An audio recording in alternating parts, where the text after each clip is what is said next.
सोचा है आपने कि आखिर अमेरिका वो क्यों करता है जो इजराइल करने को कहता है?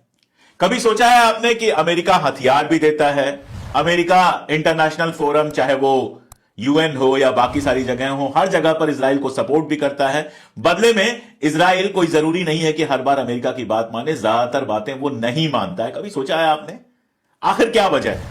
एक वजह तो मैं आपको बता चुका हूं पहले ही कि यहां के जो इजरायली यहूदी हैं वो बड़ी मात्रा में पैसा देते हैं लड़ने के लिए इलेक्शन अमेरिका के पॉलिटिशियंस को। लेकिन सिर्फ इतनी सी बात नहीं है, इसके पीछे है एक बहुत बड़ा गोरख धंधा जिस पर ना तो यूट्यूब चैनल्स पे कुछ आता है ना गोदी मीडिया पे आता है, क्योंकि पहली बात तो यह कि उस पर रिसर्च बहुत करने की जरूरत है और दूसरी बात यह कि वो कहने में बड़ा खतरा है। तो आज मैं उसी पूरे गोरख धंधे को, जिसमें सेक्स है, जिसमें ब्लैकमेलिंग है, पीडोफीलिया है, वो सारा कुछ है जो एक सी ग्रेड की हॉलीवुड की मूवी में आपको देखने को मिलता है, ये बेहद रोमांचक किस्सा आपके बीच में मैं लेकर आया हूं। सांस थाम कर सुनिए, आप तब समझ पाएंगे कि इजराइल और अमेरिका के बीच में असल रिश्ता क्या है। असली कहानी पर आने से पहले एक और छोटी सी कहानी सुना लेता हूं, फिर असली कहानी पर पहुंचने में मजा आएगा, आपको सुनने में मजा आएगा। एक आदमी है, उसका नाम है Eli Cohen, ELICOHEN, Eli Cohen.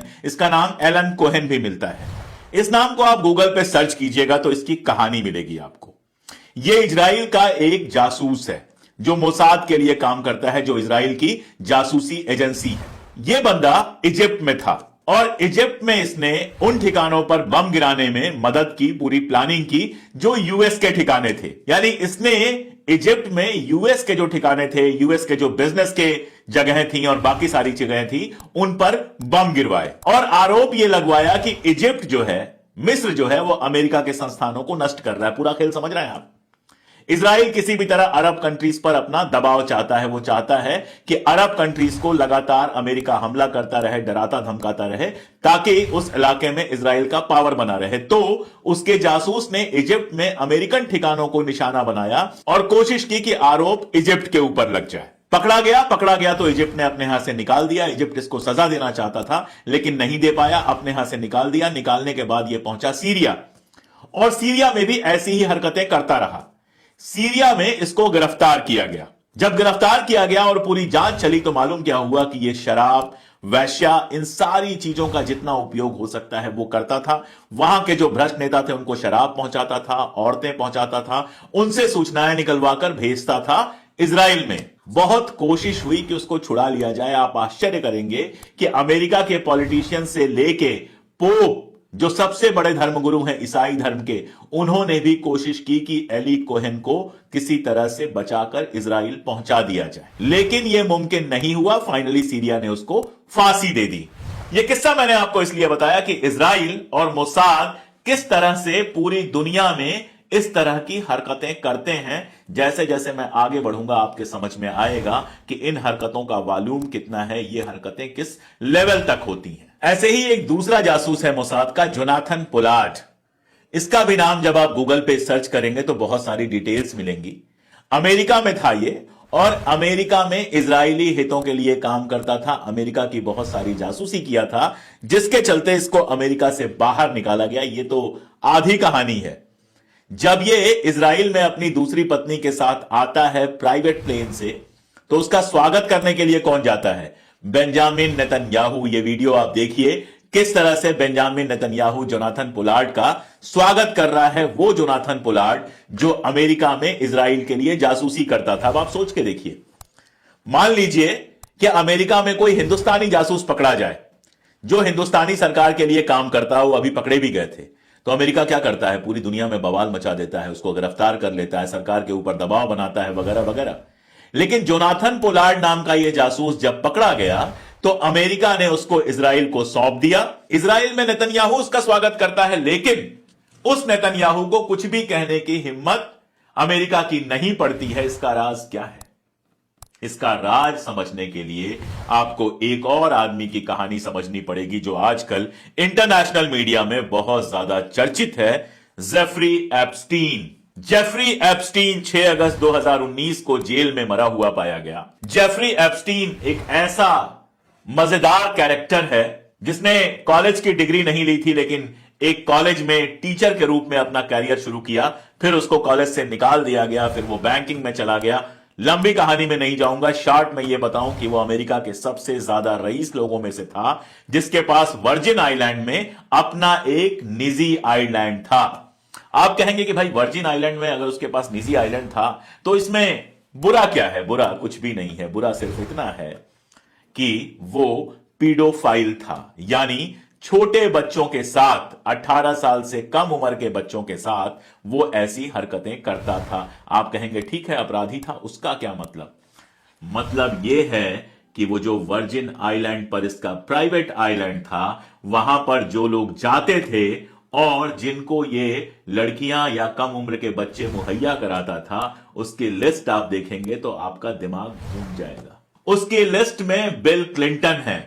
Bill Clinton यानी अमेरिका के पूर्व राष्ट्रपति, और पिछली बार जो चुनाव लड़ी थी अमेरिका के राष्ट्रपति के लिए हिलरी क्लिंटन, उनके हस्बैंड। और ये दोनों आप जानते हैं इजराइल के बड़े सपोर्टर हैं। सिर्फ इतना ही नहीं है, नाम तो उसमें ट्रंप का भी है, हालांकि ट्रंप के ऊपर पीडोफाइल का आरोप नहीं है। इसके अलावा उसमें नाम आपको मिल जाएगा टोनी ब्लेयर्स का। टोनी ब्लेयर्स यानी इंग्लैंड का पूर्व प्रधानमंत्री और इजराइल का बहुत बड़ा सपोर्टर। आपको नाम मिलेगा दुनिया के सबसे रईस लोगों में से एक बिल गेट्स का। आपको नाम मिलेगा हेनरी किसिंजर का, और हेनरी किसिंजर जो है वो क्या है, अमेरिका की राजनीति में क्या रहा है, अभी उसकी डेथ हुई है, वो आप गूगल करेंगे तो समझ जाएंगे। अभी इतना बता दूं कि जब इंडिया में बांग्लादेश वार चल रहा था, उस समय वो इसका सबसे बड़ा विलन था, हेनरी किसिंजर। आधुनिक अमेरिकी राजनीति का चाणक्य माना जाता है। चाणक्य मैं क्यों यूज कर रहा हूं आप जानते हैं। और उसमें नाम था इजराइल के कई राष्ट्रपतियों का। एहुद बराक का उसमें नाम है, सिमोन पेरेस का उसमें नाम है, मोशे कोस्ताव का उसमें नाम है। ऐसे ऐसे दुनिया के बड़े लोगों का उस लिस्ट में नाम है। और जेफरी एप्स्टीन की गर्लफ्रेंड और उसके साथ जो काम करती थी उसका नाम है जी मैक्सवेल। जी मैक्सवेल की कहानी मैं आपको सुनाऊंगा। अभी वो जेल में है, उसको 20 साल की जेल हुई है, जेल के अंदर है वो। दरअसल एप्स्टीन पर बहुत बार ये आरोप लगे, पीडोफाइल के उसके ऊपर कई बार आरोप लगे। मार्च 2005 में पाम बीच जो पुलिस स्टेशन है, वहां पर एक महिला ने सबसे पहले यह शिकायत की कि उसकी बच्ची, उसकी स्टेप डॉटर जो थी 16 साल की, उसको उसका यूज किया था एप्स्टीन ने। और सिर्फ उसका यूज नहीं किया था, उसको मजबूर किया था कई सारे बड़े बड़े लोगों के साथ ऐसे रिश्ते में जाने के लिए। जांच शुरू हुई, कई बार जांच शुरू हुई, कई सारे आरोप लगे। एफबीआई में मामला गया, फेडरल ब्यूरो ऑफ इन्वेस्टिगेशन में मामला गया। पुलिस ने कहा कि यह इकलौता मामला नहीं है, ऐसी तमाम लड़कियां हैं। 2006 में ऑपरेशन लीप ईयर के नाम से एक पूरा उसके खिलाफ जांच का प्रोसेस शुरू किया गया, लेकिन हर बार या तो उसको माफी मिल गई और या फिर केस को क्लोज कर दिया गया। डर्सोविट्ज उसका वकील था और इस डर्सोविट्ज का नाम भी उस लिस्ट में है। ये डर्सोविट्ज कौन है? ये डर्सोविट्ज वो है, साउथ अफ्रीका ने जो केस किया हुआ है इजराइल के ऊपर जेनोसाइड का, उसमें इजराइल की तरफ से जो वकील गया है उसका नाम डर्सोविट्ज है। ये डर्सोविट्ज जेफरी एप्स्टीन का दाहिना हाथ था, उसको सारे लीगल मामलों से बचाता था। अब ये पूरा खेल क्या था, इसको समझने के लिए सिर्फ बिल क्लिंटन की जो कहानी है उससे आप समझ सकते हैं। बिल क्लिंटन की ये तस्वीर देख रहे हैं, आपको बड़ी अजीब लग रही होगी। एक महिला के ड्रेस में अपने सोफे पर बैठे हुए हैं और बिल क्लिंटन का एक डायलॉग बड़ा फेमस हुआ था, आई लाइक देम यंग, यानी उनको युवा लड़कियां पसंद थी। अब युवा और पीडोफाइल को आप जोड़ लीजिए, आप समझ जाएंगे यंग का अर्थ क्या होता है। और आपको याद होगा बिल क्लिंटन मोनिका लेविंस्की का खेल। फोटोग्राफ्स बाहर आई थी, मोनिका लेविंस्की उनके स्टाफ में थी, उनके साथ आपत्तिजनक हरकत कर रहे थे बिल क्लिंटन, और वो पूरी दुनिया में फैल गई थी। खेल ये है बॉस कि ये सारा इंतजाम जो है बिल क्लिंटन के लिए एप्स्टीन ने और उसकी जो गर्लफ्रेंड थी मैक्सवेल, जिसके बारे में मैं बताऊंगा, उसने किया था। और उनके पास बिल क्लिंटन की फोटो और बिल क्लिंटन के सारे फुटेज थे, और इस फुटेज और इस फोटो के बल पे उनको ब्लैकमेल किया गया था। अभी की बात बताऊं कि जब से वहां यह आया है कि एप्स्टीन की जो क्लाइंट लिस्ट थी, जो लोग एप्स्टीन के उस बीच पर जाते थे और एप्स्टीन की सेवाओं का लाभ उठाते थे, मसाज और बाकी सारी चीजों का, वो जब से ये आया है कि बाहर होने वाली है, कुछ नाम आए हैं, बाकी नाम आने वाले हैं, तब से बिल क्लिंटन साहब अमेरिका से बाहर चले गए हैं और अभी तक लौट कर नहीं आए हैं। जो हिलेरी क्लिंटन लगातार इजराइल का समर्थन कर रही हैं, उनके और उनके पति बिल क्लिंटन का कच्चा चिट्ठा एप्स्टीन के पास था, जो उसने इजराइल को अवेलेबल कराया था। ब्लैकमेलिंग के इस खेल को आप बहुत कायदे से समझ सकते हैं। कैटी विलियम्स नाम के एक ब्लैक लड़के ने अभी हाल में यह पूरा राज दोबारा से बहुत डिटेल से खोला। जब मामला सामने आया तो वो सामने आया और उसने बहुत सारे नाम लिए। इन नामों में एक बहुत इंपॉर्टेंट नाम है वेंस्टीन का। नाम आप यहां पढ़ पा रहे होंगे और उसके बाद आप गूगल सर्च करेंगे तो इस आदमी के बारे में बहुत कुछ आपको पता चलेगा। और जो सबसे ज्यादा पता चलेगा वो यहां आपको मैं बाकायदा हाईलाइट करके दिखा दे रहा हूं।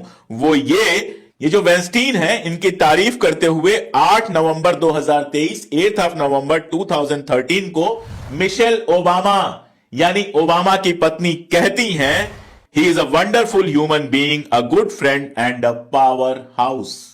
जो वेस्टीन एप्स्टीन के लिए काम करता है, जो एप्स्टीन के लिस्ट में है, जिसको एप्स्टीन लड़के मुहैया कराता है, वो एप्स्टीन मिशेल ओबामा से तारीफ पाता है वंडरफुल ह्यूमन बीइंग होने का और साथ में पावर हाउस होने का। यानी वो अमेरिकन राष्ट्रपतियों को उनके चुनाव के लिए, अमेरिकन नेताओं को उनके चुनाव के लिए पैसे देता था। और ये मैं नहीं कह रहा हूं, ये कहती हैं हिलेरी क्लिंटन। जब 25 फरवरी 2020 को उनसे सवाल पूछा गया, जब मामला थोड़ा गड़बड़ हो चुका था, तो उनसे सवाल पूछा गया कि वेस्टीन से आपने पैसे लिए हैं चुनाव लड़ने के लिए, तो क्लिंटन कहती हैं कि उसने तो सबको पैसे दिए हैं। बराक ओबामा को पैसे दिए थे, जॉन कैरी को पैसे दिए थे, अल गोरे को पैसे दिए थे और हर आदमी जो चुनाव लड़ रहा था उसको पैसे दिए थे। अब ये तार जरा जोड़िए। ये जो वेस्टीन साहब हैं, ये एप्स्टीन के बड़े करीबी हैं। एप्स्टीन इनको लड़के मुहैया कराता है, इनका जो सेक्सुअल प्रेफरेंस होगा वो लड़कों के लिए होगा, इनको लड़के मुहैया कराता है, जैसा कि केट विलियम्स यहां पर बता चुका है।